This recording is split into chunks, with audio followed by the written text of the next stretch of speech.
Babak 66, apakah kota kering merekrut? Nama, bangkitnya dataran hitam penulis. Plus matikan mengatur ulang. Tidak butuh waktu lama, pertemuan dengan para prajurit pun berakhir, dan mereka berangkat untuk menjalankan misinya. Minos ingin penduduk setempat mengetahui sesegera mungkin bahwa mereka akan memiliki peluang bagus jika pergi ke kota kering. Dan tidak lama kemudian berita itu menyebar ke seluruh kota kuning.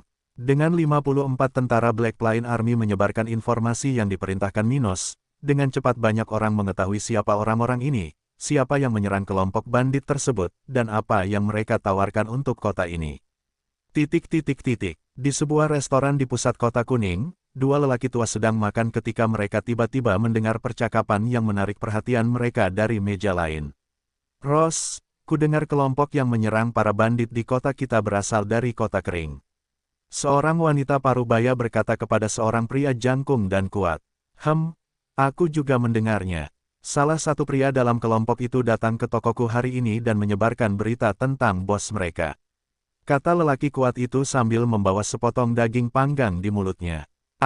Jadi, apakah kamu mendengarnya secara pribadi?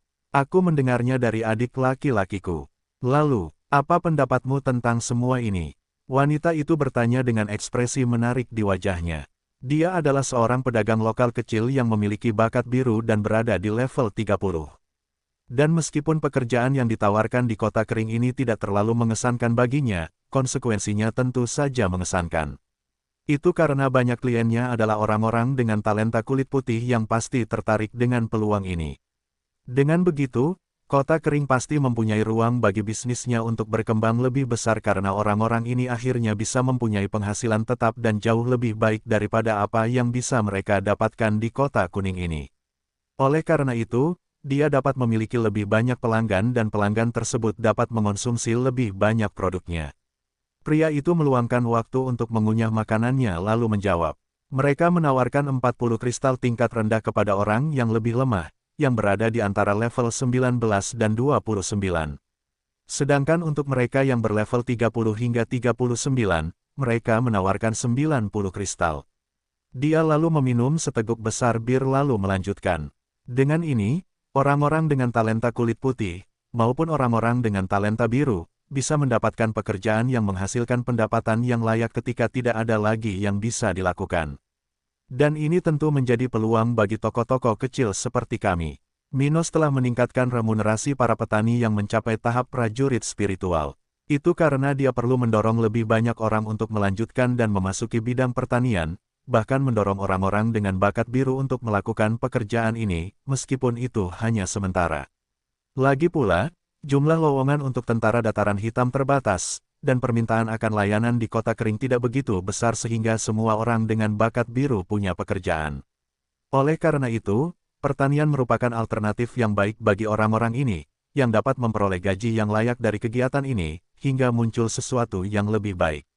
Tentu saja, jika semua ini benar, dia mengakhirinya dengan senyuman di wajahnya. Lagi pula, Anda tidak bisa langsung mempercayai orang-orang ini, siapa tahu, mungkin mereka hanyalah sekelompok penjahat. Dan sejauh yang mereka tahu, kota kering lebih miskin daripada kota kuning. Itu benar, tapi dikatakan bahwa mereka akan pergi segera setelah mereka berurusan dengan bandit lain yang tersisa kemarin. Jika itu benar, kita dapat mengirim seseorang ke kota kering untuk melihat apakah ini benar, tepat setelah mereka pergi. Wanita itu berkata dengan percaya diri. Oh, itu ide yang bagus. Pria berotot itu setuju sambil tersenyum. Dan sepertinya mereka juga punya alkemis kelas 1 tingkat tinggi di sana. Ini sungguh sulit dipercaya. Apakah dataran hitam benar-benar bagus? Bahkan kota kuning kita hanya punya satu alkemis. Ross berkata ketika dia mengingat berita penting yang dia dengar. Keduanya terus membicarakan rumor kelompok yang tiba di kota malam sebelumnya. Sementara itu, kedua lelaki tua itu sangat terkejut dengan apa yang baru saja mereka dengar. Apakah kamu mendengar apa yang aku lakukan, Edric? Apakah kota kering benar-benar merekrut? Salah satu lelaki tua berjanggut putih panjang bertanya dengan ragu. Dia ingin tahu apakah dia sedang berhalusinasi karena mendengar bahwa kota kering mampu membayar semua itu, mempekerjakan siapapun di bawah level 39, sungguh sulit dipercaya.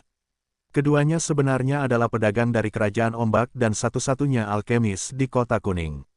Edric, sang alkemis tua, telah lama tinggal di kota ini dan umumnya memperoleh obat-obatan melalui pedagang tua dari Kerajaan Ombak, Lance. Keduanya bertemu kemarin untuk menjalankan bisnis mereka seperti biasa.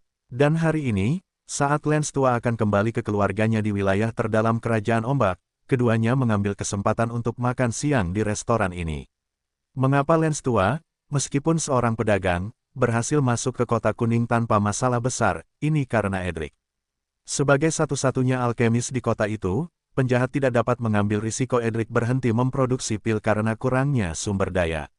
Oleh karena itu, Lance tidak diganggu oleh para bandit ketika dia melewati kota. Edric yang berambut putih panjang dan berkumis lebat berkata dengan ekspresi serius. Aku juga mendengarnya, tapi aku tidak percaya. Mereka berdua memiliki sedikit pengetahuan tentang dataran hitam yang mungkin tidak dimiliki oleh orang biasa di kota ini. Keduanya sangat menyadari betapa buruknya kota kering. Bagaimanapun juga, Lance tua adalah seorang pedagang yang melakukan perjalanan di wilayah utara benua tengah untuk waktu yang lama. Ini pasti tidak benar, aku menghabiskan waktu di kota kering sekitar 3 tahun yang lalu, dan tidak mungkin ada orang di tempat itu yang mampu membayar gaji 40 kristal tingkat rendah untuk seseorang yang berada pada tahap ketiga budidaya. Terlebih lagi untuk yang besar sejumlah orang seperti yang mereka katakan. Lance berkata dengan tidak percaya. Baginya, tidak ada aktivitas ekspor besar-besaran di dataran hitam, yang ada hanya penjualan beberapa hewan buruan di kawasan tersebut. Namun hal tersebut tidak cukup untuk menghidupi keluarga para pemburu tersebut, sehingga tidak dapat dianggap sebagai kegiatan ekspor di mata pedagang manapun. Impor sumber daya juga terbatas pada pangan, yang tentunya tidak menciptakan banyak lapangan kerja di wilayah tersebut. Adapun penambangan kristal, karena ini adalah wilayah yang miskin energi spiritual, jumlah kristal yang ditambang per tahun seharusnya sangat rendah. Karena semua alasan ini, Lance tidak percaya bahwa kekuatan apapun di kota kering dapat membiayai pengeluaran sebesar itu. Edric kemudian berbicara dengan senyuman di wajahnya. Mungkin ini kelompok bandit lain yang mencoba mengambil alih kota ini. Tetapi saran dari wanita muda di belakang kita sangat bagus. Bagaimana dengan itu? Mari kita pergi ke kota kering untuk melihat apakah ada sesuatu yang memungkinkan hal itu terjadi. Kata alkemis tua itu sambil menatap Lance. Tapi bagaimana dengan urusanmu? Lance bertanya dengan ragu. Tidak akan ada masalah. Sekarang Bengul hampir hancur, saya telah kehilangan lebih dari separuh klien saya di Kota Kuning. Saya tidak akan mendapat masalah jika saya keluar seminggu saja. Meskipun dia tidak menyukai perilaku para bandit, Edric tidak punya pilihan selain menjadi pemasok pil spiritual untuk kelompok Ghoul. Jika dia menolak, dia pasti sudah terbunuh, dan ini bukanlah dunia orang adil, jadi sebaiknya dia mendapatkan sesuatu dari orang-orang itu. Ketika Anda tidak bisa berbuat apa-apa, terima saja dan coba manfaatkan. Edric berpikir seperti itu. Oh, karena memang seperti itu, ayolah, aku juga tidak ada urusan untuk saat ini. Setelah itu, keduanya membayar tagihan di restoran dan kemudian menuju salah satu dari 2 pintu keluar Kota Kuning, dengan kereta pedagang tua. Saat penduduk Kota Kuning sedang mendiskusikan pemusnahan kelompok bandit dan informasi yang direkrut Kota Kering, Ghoul dan kelompoknya tiba di gua tempat rubah berekor 9 terlihat. Teman-teman, mulailah bersiap-siap. Meskipun rubah itu melemah, aku tidak ingin mengambil risiko terlalu banyak. Ghoul berkata sambil tersenyum, dia sangat bersemangat untuk menangkap rubah ini karena itu akan memberinya banyak kristal. Ghoul kemudian melihat kedua komandan dan berkata, kalian berdua, jangan lupa, tugas kalian adalah menangkap anak itu, jangan khawatir melawan binatang itu. Kami akan mempertahankan serangan ke arah kalian. Setelah itu rombongan melanjutkan perjalanan memasuki gua yang hanya berjarak 100 meter. Saat mereka mendekati gua, tempat rubah dan anaknya berada, setiap orang dalam kelompok memegang senjata spiritual di tangan mereka, dan masing-masing dari mereka memiliki ekspresi tajam di wajah mereka. Kapan saja, makhluk spiritual yang mereka buru dapat merasakannya dan menyerang mereka secara tiba-tiba. Makhluk spiritual tidak bisa mempelajari teknik bertarung, tetapi mereka memiliki tubuh yang sangat kuat. Dan tidak hanya itu, indera mereka jauh lebih tajam daripada indera manusia, yang memberi mereka keuntungan besar dalam pertempuran dan serangan mendadak. Oleh karena itu, makhluk spiritual jauh lebih kuat daripada manusia pada level yang sama dengan mereka. Pada saat yang sama, di dalam gua, seekor rubah besar dengan 5 ekor berbaring telentang, dan rubah dengan 1 ekor berbaring tengkurap. Seiring berjalannya waktu, rubah kecil itu telah tumbuh sedikit dan sekarang tingginya 30 cm dan cukup aktif hampir sepanjang hari. Pada titik ini, induk rubah memperhatikan bahwa beberapa manusia sedang mendekati dia dan putrinya. 10 manusia datang ke sini. Apakah saya ketahuan? Dia berpikir sambil mengangkat kepalanya, waspada. Setelah beberapa detik mengendus kelompok yang mendekat, dia tiba-tiba bangkit dan membawa putrinya ke bagian sempit di dalam gua. Tetaplah bersembunyi di sini sampai ibu kembali. Dia berkata dengan bahasa konyol yang bisa dimengerti putrinya. Aduh. Rubah kecil menjawab ibunya. Dia tidak dapat berbicara bahasa manusia sampai dia mencapai tahap kelima, dan dia juga memiliki pemahaman yang sangat singkat tentang bahasa binatang. Bagaimanapun, dia hanyalah bayi yang baru lahir. Namun dia mengerti bahwa ibunya ingin melindunginya di tempat ini. Setelah itu, rubah dengan 5 ekor menuju ke tempat di mana kelompok bandit itu mendekat dengan hati-hati. Manusia yang malang, aku tidak akan memaafkanmu jika kamu ada di sini demi putriku. Dia berpikir sambil menggeram dan menunjukkan taringnya. Beberapa waktu berlalu, dan kelompok 10 bandit telah memasuki gua dan semakin dekat ke tempat induk rubah menunggu mereka. Bersiaplah, dia tidak jauh. Gul berkata dengan serius. Beberapa detik kemudian, seekor rubah dengan tinggi 1,5 meter muncul di depan kelompok tersebut, menyerang tanpa ampun salah satu bandit. Dia sangat cepat dan telah bersiap dengan hati-hati untuk menyerang kelompok bandit. Dengan cara terbaik, dan faktanya, saat dia muncul, tidak ada waktu bagi para bandit untuk membela diri saat dia berlari ke arah mereka. Kekuatan, peringatan, Gul berteriak ketika dia merasa dia mendekati salah satu dari mereka. Namun, semuanya sudah terlambat. Taring rubah merobek salah satu lengan komandan level 44 sementara cakarnya berlumuran darah bandit lain. Rubah itu telah menyerang 2 orang ini dengan segalanya. Dengan salah satu dari mereka, dia telah mencabut salah satu lengannya, menggunakan taringnya yang tajam, dalam satu gigitan. Dengan yang lain, dia membuat sayatan dalam di dadanya, menggunakan cakarnya. Lenganku! Salah satu bandit itu sangat menyesal. Bandit lainnya berteriak ketika dia merasakan luka di perutnya. Sial, sudah kubilang padamu untuk tetap waspada. Gul mengeluh keras. Dia kemudian berpikir sendiri. Binatang buas ini sudah sekuat seseorang di level 45.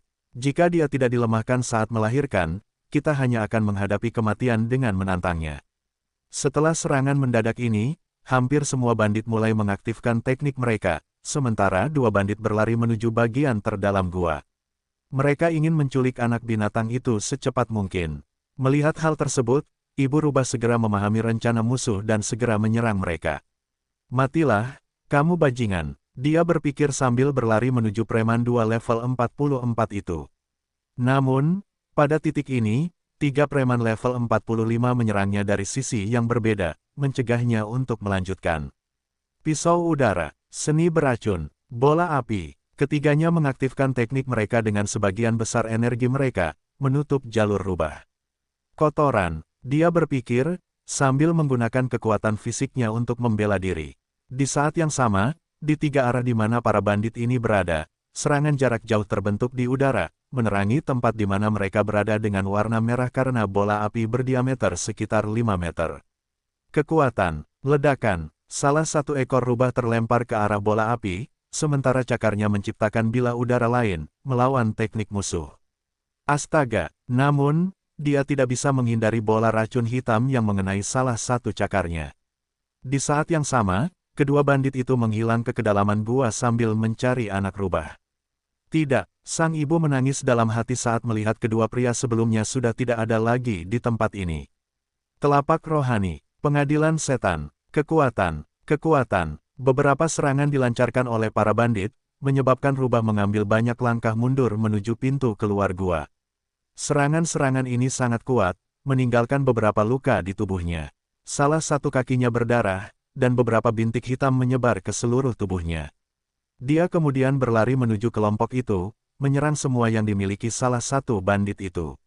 Mengaum, Salah satu bandit diserang habis-habisan. Kecepatan rubah sangat cepat. Meskipun dia berada dalam posisi yang kurang menguntungkan, dia masih bisa berlari dan menyerang sebelum para bandit mengaktifkan teknik lainnya. Masalahnya adalah kelompok itu terlalu besar untuk dia tangani sendirian. Tinju kacau. Chief Ghoul mengaktifkan teknik serangannya dan meninju ke arah rubah, sama seperti ia menyerang bandit lain. Kekuatan. Dia kemudian dikirim terbang mundur, tak lama kemudian menabrak dinding tempat itu, dengan lebih banyak darah keluar dari tubuhnya. Mengaum, ini benar-benar serangan yang membingungkan rubah besar. Lagi pula, Ghoul sudah berada di level 47, dan serangan darinya akan cukup buruk baginya karena kondisi lemah yang dia alami. Pertarungan berlanjut selama beberapa menit lagi, dengan kedua belah pihak sangat menderita. Bagi rubah, dia telah kehilangan salah satu cakarnya, sementara dia mengalami luka parah di sekujur tubuhnya, bahkan beberapa organ dalamnya dapat dilihat. Adapun kelompok bandit, 3 di antaranya telah tewas dalam waktu singkat. Dari ketiganya, mereka semua berada di level 44, dan salah satunya adalah orang yang kehilangan lengannya di awal pertarungan. Adapun 5 orang yang tersisa, salah satu dari mereka kehilangan salah satu kakinya, sementara 2 lainnya hampir kelelahan. Ghoul adalah yang terbaik di grup, yang tidak mengalami cedera serius, hanya beberapa goresan. Aduh. Suara rubah kecil terdengar ketika akhirnya kedua bandit sebelumnya muncul di tempat bersama rubah kecil. Setelah mencapai titik ini, kedua bandit itu benar-benar terkejut dengan pemandangan di depan mereka, dengan tubuh rekan mereka tergeletak di tanah dan keadaan menyedihkan dari mereka yang masih berdiri. Saat melihat ibunya, rubah kecil itu mulai menangis terseduh-seduh saat melihat betapa terlukanya ibunya. Satu kakinya hilang, ada lubang di berbagai bagian tubuhnya, dan kepalanya diwarnai merah. Tidak hanya itu, salah satu matanya bengkak total, dan dia hampir tidak bisa melihat. Induk rubah sangat terluka sehingga dia tidak dapat melihat bahwa putrinya berada tepat di depannya. Tapi dia masih bisa mencium baunya dan memastikan bahwa dia sedang ditahan oleh salah satu bandit. Brengsek, saya tidak bisa menghentikan mereka. Dia meratap dalam pikirannya. Setelah itu, dia berkata dalam bahasa yang aneh. Maafkan aku, anakku, ibu tidak bisa melindungimu. Aduh. Rubah kecil menjawab sambil membiarkan air mata jatuh dari mata kecilnya yang sedih. Di saat yang sama, Ghoul tersenyum dingin saat melihat kondisi rubah dan berkata, Hehe, sebaiknya kamu berhenti bereaksi, kalau tidak kami akan membunuh putrimu.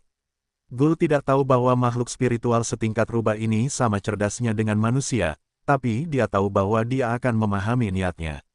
Setelah itu, dia mengambil sel besar dari cincin spasialnya dan meletakkannya tepat di depan rubah yang hampir mati. Hehe, ayo masuk ke sini. Kalau kamu berperilaku baik, kami bisa menitipkan putrimu bersamamu sampai akhir perjalanan. Setelah mendengar ini, rubah besar itu perlahan memasuki sel. Dia tahu bahwa manusia ini tidak akan membunuh putrinya karena dia mungkin berharga bagi mereka. Namun bukan berarti mereka tidak akan melakukan hal buruk, karena yang penting anaknya terlihat baik saat dijual di pasar gelap.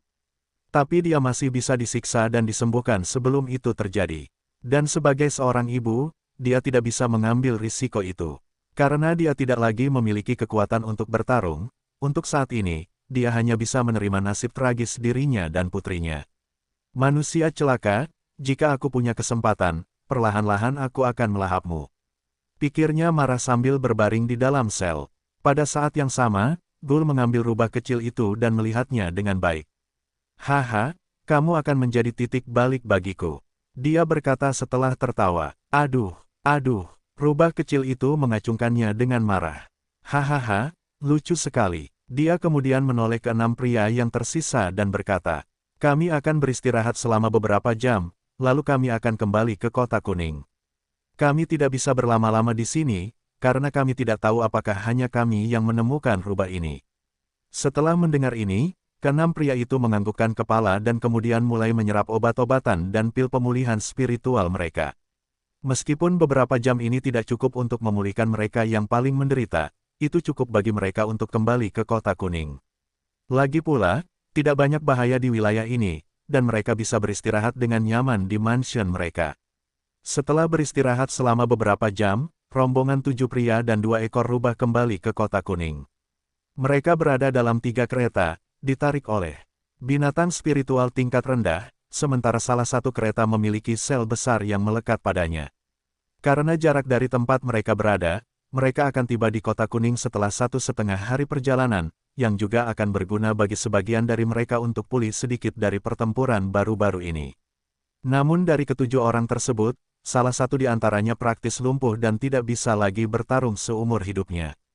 Itu karena dia kehilangan kakinya, dan itu akan menghalanginya untuk bergerak secara normal selama pertarungan. Dan meskipun pengembangan rohaninya tidak lumpuh, sulit baginya untuk menebus kerugian ini. Karena itu, kekuatan bertarung orang itu pasti akan sangat berkurang. Adapun harapannya untuk mendapatkan kembali anggota tubuhnya yang hilang, itu hampir mustahil baginya. Ada dua cara untuk memulihkan anggota tubuh yang hilang di dunia ini. Yang pertama adalah menemukan dokter tingkat tinggi yang dapat meregenerasi anggota tubuh yang hilang. Untuk yang kedua, yang juga lebih realistis bagi kebanyakan orang, itu akan mencapai level 70.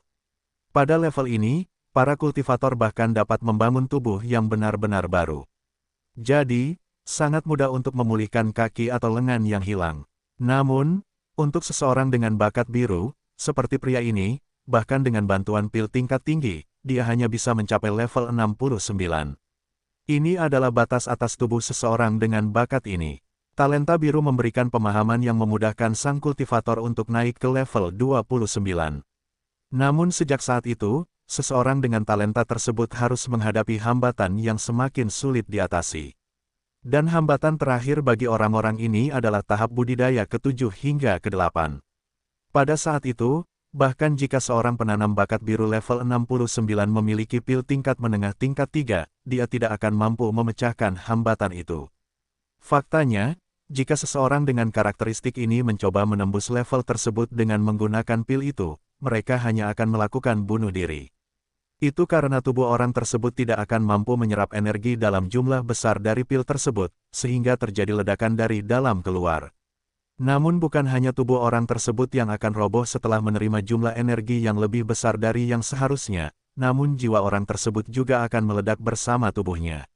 Meskipun jiwa dan raga seorang kultivator dapat terpisah untuk sementara waktu, pada tingkat yang lebih tinggi, pengembangan spiritual berhubungan langsung dengan raga dan jiwa. Ini adalah dua bagian kehidupan yang saling melengkapi dan tidak dapat dipisahkan dalam waktu lama. Dalam hal ini, ketika seseorang menaikkan levelnya, tidak hanya tubuhnya yang menjadi lebih kuat, tetapi juga jiwanya. Namun hal yang sama akan terjadi jika sejumlah besar energi yang tertelan. Tubuh dan jiwa akan diledakkan. Tidak ada cara bagi seorang kultivator untuk bertahan dari tindakan seperti itu. Oleh karena itu, bandit ini dikutuk karena akan lebih sulit baginya untuk menemukan seseorang dengan keterampilan medis yang menantang. Lagi pula, tidak banyak dokter tingkat tinggi, bahkan di tempat seperti Flaming Empire. Adapun bandit lainnya, tidak satupun dari mereka yang mengalami kerusakan setinggi itu dan hanya terkuras habis. Saat kelompok Dul melakukan perjalanan ke Kota Kuning, praktis seluruh penduduk kota ini sudah mengetahui bahwa Kota Kering sedang merekrut. Banyak orang tidak mempercayai hal ini karena sangat sulit untuk percaya bahwa kota yang lebih buruk dari kota mereka dapat melakukan hal seperti itu. Namun beberapa orang perlu percaya, bahkan pada rumor yang paling tidak masuk akal sekalipun. Saat ini, banyak orang di Kota Kuning sedang mengalami kesulitan keuangan, dan setiap peluang yang muncul dapat menjadi penyelamat bagi banyak keluarga. Oleh karena itu, banyak orang yang menganggur dan berjuang untuk bertahan hidup di tempat ini kini bersiap untuk mengunjungi Kota Kering. Beberapa kelompok telah dibentuk, dan mereka akan melakukan perjalanan ke kota itu untuk melihat apakah rumor tersebut benar. Jika benar, orang-orang ini akan kembali ke Kota Kuning dan bersiap pindah ke Kota Kering. Tidak ada alasan bagi mereka untuk tetap tinggal di sini jika ada peluang lebih baik di tempat lain yang tidak jauh berbeda dari kampung halaman mereka. Orang dengan talenta rendah suka tinggal di tempat yang lebih lemah karena lebih banyak peluang dan lebih aman. Namun antara Kota Kuning dan Kota Kering, tidak ada perbedaan kekuatan yang besar, jadi akan bermanfaat bagi mereka untuk pindah jika tempat lain ini memiliki peluang kerja yang lebih baik. Adapun kerugian yang bisa dialami orang-orang ini dengan bepergian ke Kota Kering, sebagian besar orang yang akan melakukan itu adalah pengangguran dan memiliki banyak waktu luang. Perjalanannya juga tidak lebih dari seminggu, sehingga tidak menghalangi mereka. Dan tidak hanya itu, beberapa individu yang memiliki sumber daya lebih, seperti pemilik toko lokal, mendanai perjalanan ini. Mereka juga ingin mengetahuinya tanpa mengambil risiko pergi ke tempat itu sendiri. Oleh karena itu, banyak dari orang-orang yang pergi ke kota kering bahkan tidak perlu membayar kristal untuk memverifikasi berita ini. Ini adalah situasi yang baik bagi kedua belah pihak. Di saat yang sama, Minos dan kelompoknya sudah bersiap untuk menyergap para bandit yang pergi berburu rubah berekor 9. Dari informasi yang diterima Minos dari Dougal, perjalanan ini memakan waktu paling lama sekitar 3 hingga 4 hari. Jadi, karena sudah 2 hari sejak rombongan Ghoul memulai perjalanannya, mereka pastinya sudah kembali ke Kota Kuning. Dan sejauh yang diinformasikan Sersan Humbert, kelompok 10 orang itu terdiri dari 6 kultivator di level 44, 3 di level 45, dan 1 di level 47. Dengan kekuatan itu, mereka bisa melakukan beberapa pekerjaan untuk tim Minos karena hanya ada 3 orang yang bisa melawan mereka. Namun Minos tidak mau terlalu bergantung pada bantuan luar negeri. Jadi, selain pemimpin bandit, Ghoul, dia ingin melawan bandit lain dengan tentara Black Plain Army. Biasanya mustahil bagi prajurit manapun untuk melawan para penggarap kuat seperti itu. Namun mereka memiliki keunggulan jumlah dan masih bisa merencanakan bagaimana melanjutkan pertempuran. Dan sepengetahuan Minos, dengan 24 sersan dan 30 kopralnya, mereka harus mengalahkan 9 bandit level 44 dan 45 ini. Ini karena prajurit Minos melatih teknik dengan klasifikasi yang lebih baik, yang membuat serangan mereka lebih efisien, dan mereka lebih efisien, jauh lebih banyak jumlahnya. Dengan itu, mereka bisa bertarung dan menang. Pada saat ini, di dalam rumah pemerintahan Kota Kuning, pertemuan lain sedang berlangsung dengan seluruh kelompok Minos. Saat itu, Stuart muda berkata dengan lantang, para prajurit Black Plain Army akan menghadapi 9 orang dari kelompok musuh. Kami akan memposisikan diri kami di pintu masuk barat kota, di mana kami akan memposisikan diri di 4 titik berbeda. Setiap kelompok akan menyerang dari koordinat kutub yang berbeda untuk mengurangi ruang gerak kelompok musuh. Kami akan menyerang mereka dengan semua yang kami miliki, tidak memberikan ruang bagi mereka untuk bernapas dan melakukan serangan balik. Sedangkan untuk pemimpin bandit, Ghoul, kuharap kau menghentikannya, Ruth. Tapi jangan bunuh dia. Aku yakin aku masih bisa memanfaatkannya dengan cara tertentu, kata Minos sambil menatap wanita muda cantik berbaju hitam rambut. Dia kemudian menggelengkan kepalanya setuju, karena tidak sulit untuk menangkap seseorang di level 47. Di Pulau Batu, dia hanya perlu mengeluarkan sedikit energi lagi karena dia menghadapi 3 musuh dan bukan hanya 1. Dan pada saat itu, penjaga Brian, yang bertarung dengannya, berada di puncak level 46, dan dia pastinya memiliki teknik yang lebih baik daripada bandit ini, Ghoul. Bagaimanapun juga, keluarga Nash adalah keluarga besar dari utara benua tengah, dan seorang penjaga yang melindungi tuan muda dari keluarga tersebut pasti akan menerima beberapa keistimewaan. Adapun mengapa Minos ingin menangkap kepala bandit, itu sederhana. Dia ingin berteman dengan rubah, memberikan pemimpin kelompok musuh, sehingga ibunya bisa membalas dendam. Dengan begitu, dia bisa meningkatkan peluangnya untuk membawa kedua rubah itu ke sisinya. Adapun kemungkinan induk rubah bisa memenangkan grup, sangat kecil kemungkinannya. Dari pengetahuan yang dimiliki Minos, meskipun rubah ini mendekati budidaya tahap ke-6, selama kelompok tersebut berhati-hati dan menyerangnya dengan seluruh kekuatannya, mereka akan meraih kemenangan. Dari ingatan Dewa Henricus Longus, Minos mengetahui bahwa jika rubah ini berada di level 49, ia akan melemah untuk sementara setelah hamil dan akan memiliki kekuatan yang setara dengan level 45. Jadi, karena ia hanya memiliki 5 ekor, tentu saja, secara maksimal, di level 49. Dan dengan kekuatan itu, dia tidak bisa mengalahkan kelompok Ghoul. Kita semua akan ditempatkan di lokasi penyergapan mulai besok sampai kelompok musuh tiba. Jadi, persiapkan dirimu dengan baik untuk ini, ucap Minos setelah bangkit dari kursinya. Waktu berlalu dengan cepat, dan kelompok Ghoul hanya berjarak beberapa kilometer dari Kota Kuning.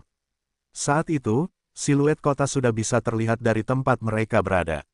Para bandit sedang berbicara dan tersenyum ketika mereka tiba di markas mereka, sementara induk rubah berjalan di dalam selnya dengan rubah kecil di sampingnya. Akhirnya sampai di rumah. Salah satu bandit berpikir sambil melihat kotanya.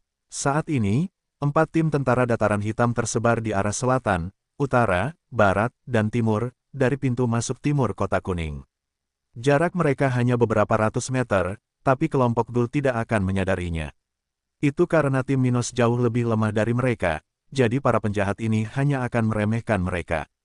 Dari sudut pandang mereka, tidak ada orang seperti itu yang berani menyerang mereka. Saat penyerangan dimulai, Minos dan kelompoknya sedang menunggu para bandit dikepung oleh mereka. Hanya dengan begitu mereka akan menyerang mereka dengan kekuatan penuh. Pada titik ini, kelompok Ghoul akhirnya mencapai pintu masuk timur kota ketika mereka mulai memperlambat gerbong mereka. Mereka menyadari bahwa gerbangnya ditutup, dan itu tidak normal. Lido yang berada di depan salah satu gerbong, mengatakannya dengan lantang. Apa yang terjadi? Dougal tidak akan membiarkan si idiot berotot itu melakukan hal bodoh. Mari kita mendekat dan melihat apa yang terjadi, kata kepala Ghoul dengan tenang. Dia tidak terlalu khawatir tentang hal itu, baginya, itu pasti sesuatu yang kecil. Sementara itu, di dalam sel yang dibawa oleh kereta terakhir para bandit, induk rubah tiba-tiba mengangkat kepalanya sejenak dan kemudian berbaring di sana lagi. Sepertinya manusia-manusia ini dikelilingi. Saya harap kalian semua mati, dia memikirkannya setelah menyadari lingkungan di mana mereka berada. Dia sudah pulih sedikit dalam waktu kurang dari 1 hari perjalanan. Meski masih banyak luka terbuka, pendarahannya sudah berhenti, dan bengkak di matanya sudah banyak berkurang, hingga dia bisa melihat lagi. Beberapa detik berlalu, dan akhirnya kelompok Minos mengambil inisiatif untuk memulai serangan. Suara klakson terdengar di udara, dan keempat kelompok itu mulai bergerak menuju 3 gerbong. Minos, Ruth, dan Dillian berada dalam rombongan yang datang langsung dari gerbang masuk Kota Kuning. Sementara itu, Ellen dan Edward menyaksikan pertempuran yang akan terjadi dari atas salah satu tembok kota. Meskipun Minos tidak meminta bantuan mereka, sebagai sekutu, mereka ada di sini untuk memberikan dukungan jika diperlukan. Saat 4 kelompok Minos mendekat untuk menyerang, ketiga gerbong itu tiba-tiba berhenti. Ketua Ghoul, sepertinya kita sedang disergap. Salah satu bandit itu berteriak. Mendengar ini, Ghoul turun dari gerbong yang berada di tengah karavan dan menyelidiki kelompok musuh. Kebanyakan dari mereka paling banyak berada di level 40. Berani sekali, sepertinya kita harus memberi pelajaran pada serangga ini. Hanya ada 2 orang itu, yang berada di level 45 dan 47, yang perlu kita waspadai. Serahkan keduanya bersamaku, kata Ghoul sambil melihat ke arah Ruth dan Dillian. Dia tidak mungkin mengetahui bahwa Dillian bukanlah seorang petarung, hanya karena levelnya. Jadi, Ghoul mengira dia adalah salah satu pejuang di pihak musuh. Segera setelah itu, ketujuh pria yang berada di pihak bandit semuanya turun dari gerbong mereka dan bersiap untuk bertarung. Melihat ini, Minos mau tidak mau melihat ke sel tempat rubah berekor 9 berada dan tersenyum. Hahaha, sepertinya rubah ini yang menghajar kelompok ini. 3 di antaranya pasti sudah mati, dan melihat sisanya, aku bisa melihat bahwa ini adalah perjuangan yang berat. Ini bagus, ini memudahkan kita, Minos berkata dengan lantang. Dan faktanya, mereka telah bersiap menghadapi 10 musuh, namun hanya ada 6 di antaranya yang memiliki kondisi bertarung dalam praktiknya. Penjahat ketujuh tidak memiliki kaki, sehingga Minos pun bisa menanganinya sendirian. Ketika semua kelompok sudah dekat satu sama lain, Minos berkata dengan lantang. Menyerang, memukul dunia, pengadilan setan, pedang darah, menghancurkan udara, tangan besi, suara mendesing, ledakan. Kelompok yang terdiri dari puluhan tentara mengaktifkan teknik serangannya masing-masing, mengirimkan banyak pukulan ke arah kelompok bandit tersebut. Hampir seketika, daerah setempat dibanjiri dengan banyak cahaya dan sosok energi spiritual dengan berbagai warna dan bentuk yang mengalir di udara menuju sekelompok bandit. Pada saat yang sama, kelompok Ghoul mulai mempersiapkan pertarungan, mengaktifkan teknik pertahanan mereka dengan segala yang mereka miliki. Lagi pula, mereka tidak bisa menganggap enteng semua serangan yang datang ke arah mereka. Meskipun level mereka lebih tinggi, mereka hanya berjumlah 7 orang, sedangkan kelompok musuh memiliki 54 kultivator yang menyerang mereka. Pada titik ini, Ruth akhirnya mulai bergerak, menuju bos bandit, yang juga mendatanginya dan Dillian. Melihat ini, pikir Ghoul sambil tersenyum. Hahaha, menurut gadis kecil ini, apa yang dia lakukan? Apakah dia pikir dia bisa melawanku sendirian? Langkah instan, tinju kesakitan. Ruth kemudian mengaktifkan dua teknik tingkat perak dan menyerang dengan segala yang dimilikinya. Melihat hal tersebut, Ghoul berhenti meremehkan gadis berambut hitam itu dan kemudian mengaktifkan pertahanannya sendiri sambil merasakan rasa takut yang tumbuh di hatinya. Kotoran, teknik macam apa ini? Dia berpikir sambil mencoba menyimpang dengan semua yang dimilikinya. Namun, kecepatan Ruth sangat cepat, dan dia tidak bisa menghindari serangan yang datang ke arahnya.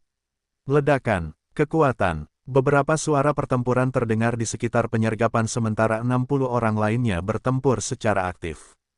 Waktu mulai berlalu, dan para bandit semakin dirugikan oleh prajurit Minos. Sementara itu, Ghoul baru saja dipukul di bagian perut dan terlempar ke arah berlawanan dari tempatnya berada. Ah, apa-apaan ini? Dia berpikir dalam hati sambil mencoba menahan diri agar tidak roboh di depan musuh. Ahaha, tiba-tiba seseorang menjerit keras dan tak lama kemudian meninggal. Ini adalah penjahat yang kehilangan salah satu kakinya. Dia telah membela diri selama ini, namun energi spiritualnya akhirnya hilang. Setelah itu, dia tewas setelah menerima 2 pukulan dari tentara Minos.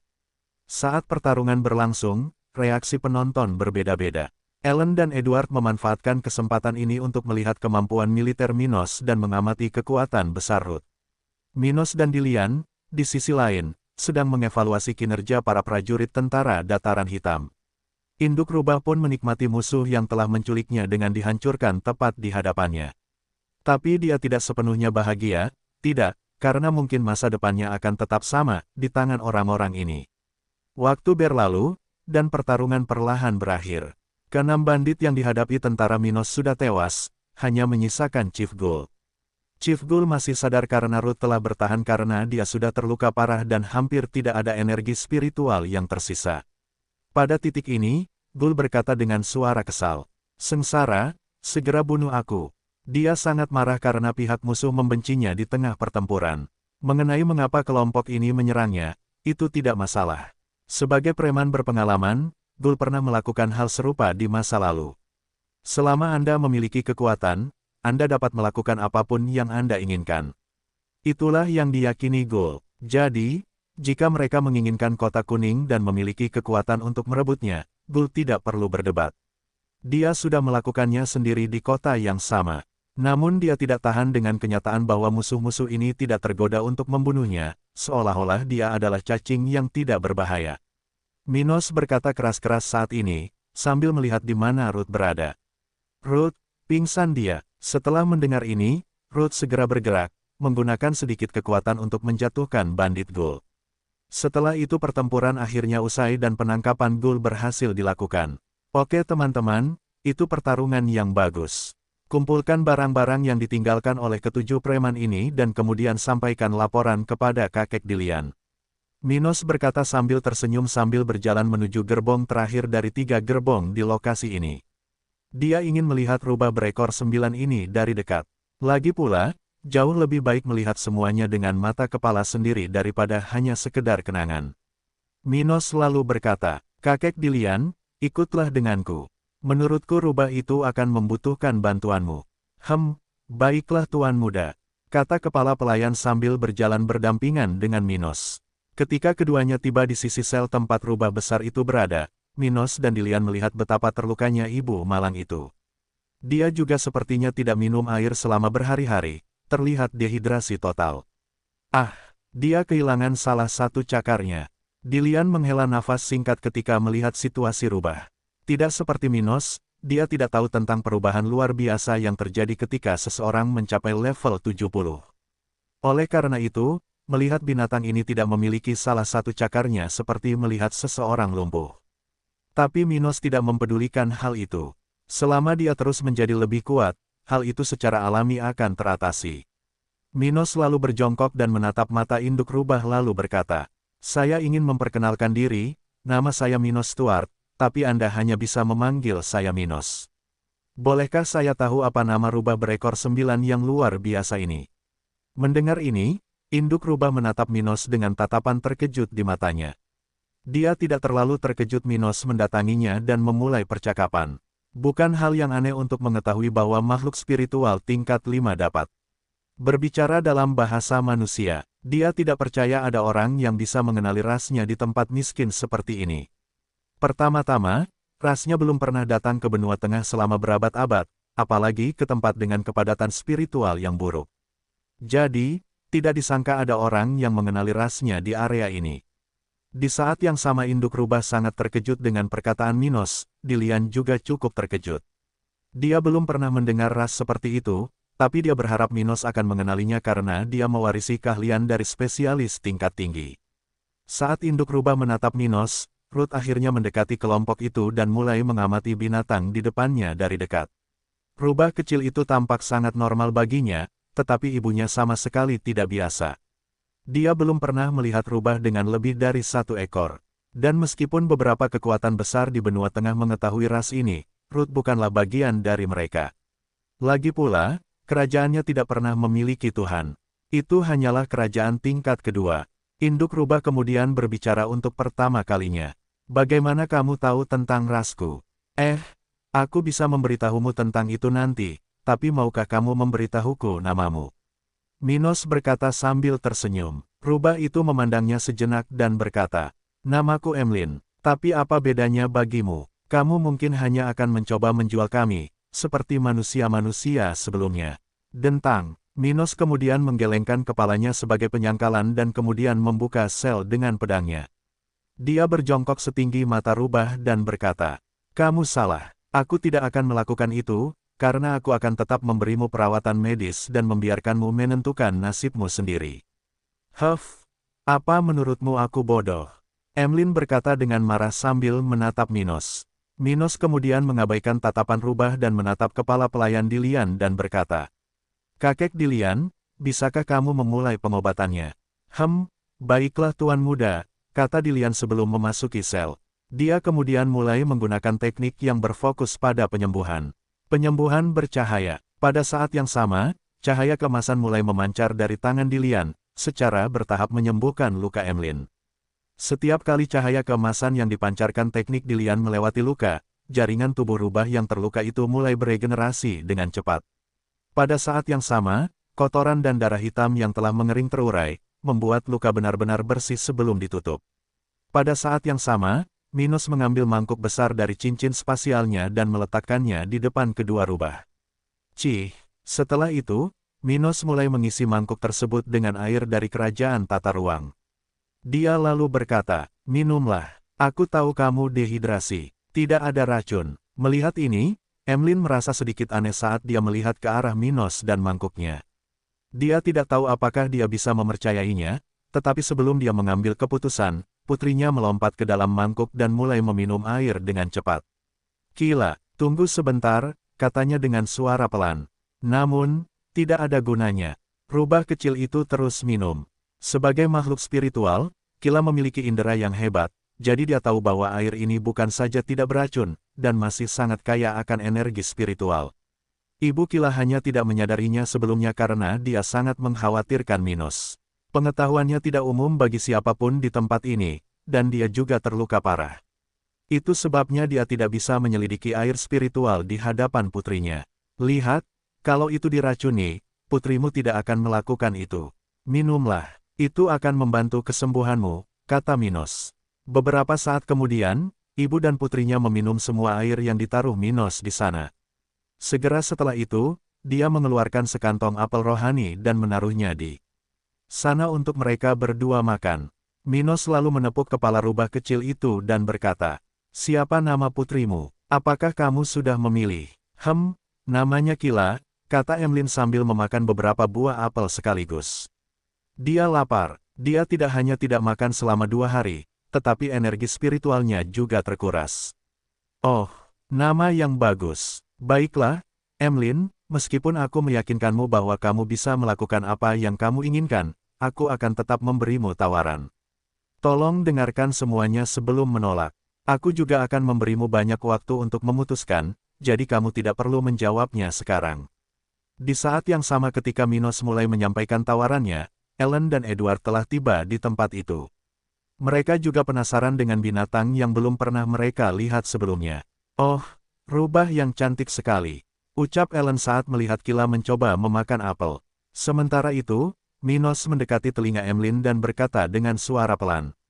Jika Anda setuju untuk bergabung dengan pasukan saya tidak hanya akan mengizinkan Anda membunuh secara pribadi orang yang bertanggung jawab atas apa yang terjadi pada Anda, tetapi saya juga akan membantu Anda dan Kila mencapai level 89 dalam waktu kurang dari 150 tahun. Mendengar hal ini, Emlyn bahkan lebih terkejut dengan tawaran Minos dibandingkan saat dia mengetahui bahwa Minos bisa mengenali rasnya. Pasalnya, tidak mudah bagi anggota ras manapun untuk mencapai batas potensinya. Tidak, bahkan di suku Emlyn, hanya ada 5 rubah dengan 9 ekor yang mencapai level itu pada generasi terakhir. Terlebih lagi, mereka semua melakukannya, hanya setelah beberapa ribu tahun. Huff, kamu mengatakan omong kosong. Tahukah kamu betapa sulitnya mencapai level itu dengan potensiku? Tidak mudah menemukan obat-obatan tingkat tinggi gratis di luar sana.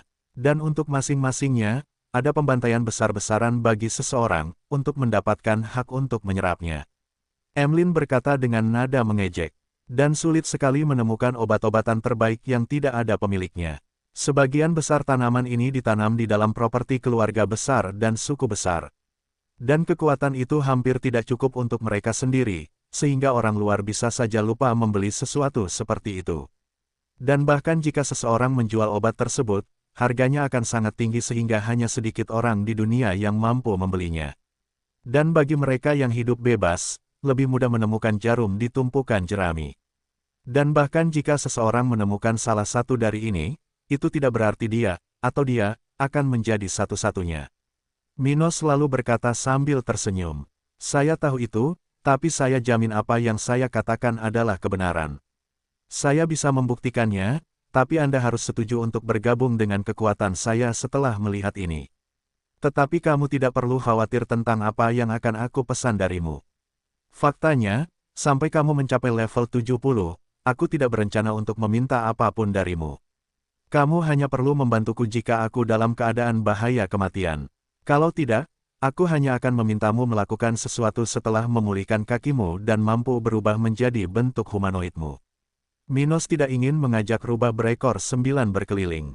Ini terlalu berisiko, dan cepat atau lambat, dia akan dikenali. Dengan begitu, untuk menghindari bencana, dia tidak akan memintanya melakukan apapun sampai dia bisa berubah menjadi bentuk humanoidnya. Sejak saat itu, kecuali dia menggunakan wujud aslinya, tidak ada yang bisa membedakannya dari manusia.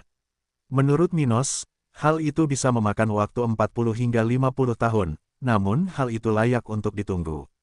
Makhluk spiritual seperti rubah berekor 9 di pasukannya seperti memiliki manusia dengan bakat perak. Dan saat ini, Minos bahkan tidak dapat memimpikannya. Setelah mengatakan ini, Minos bangkit untuk pergi dan itu. Jangan khawatir sekarang, aku akan membantumu pulih dari lukamu, dan setelah itu, aku akan membiarkanmu menangani bandit itu. Untuk saat ini, fokus saja pada pemulihan. Tapi ketika kamu memutuskan, jika kamu ingin melihat buktiku, aku bisa menunjukkannya padamu, tapi kamu harus menerima kesepakatan setelah itu. Dia ingin Emlyn datang ke sisinya, tetapi menunjukkan padanya keberadaan kerajaan tata ruang tanpa dia dikompromikan adalah hal yang bodoh. Jadi, tidak ada jalan kembali jika Emlyn ingin tahu apakah Minos bisa menepati janjinya. Saat kembali ke kelompok yang mengagumi rubah besar berekor 5, Ruth bertanya pada Minos. Apa yang kamu bicarakan? Rasanya kamu tidak ingin kami mendengarnya. Dia berkata dengan ekspresi kecewa di wajahnya. Minos telah berbicara dengan keras hanya agar rubah dan dia bisa mendengar. Dengan begitu, tidak ada orang lain yang mengetahui isi percakapan tersebut, membuat Ruth yang penasaran tidak mengambilnya dan bertanya padanya. Minos tertawa lalu berkata, tidak ada, kami hanya membicarakan hal-hal umum, seperti kehidupan di benua binatang dan di sini di benua tengah. Dia sepertinya sangat tertarik dengan cara hidup di sini, jadi, saya berbicara sedikit tentang kemungkinan dia akan melakukannya, ada di sini. Ruth kemudian membuka mulutnya tak percaya dan bertanya, apa maksudmu dia berasal dari benua binatang yang legendaris itu? Kenapa? Apa kamu terkesan? Sepertinya sektemu tidak terlalu luar biasa, goda Minos sambil memanfaatkan penampilan cantik Ruth.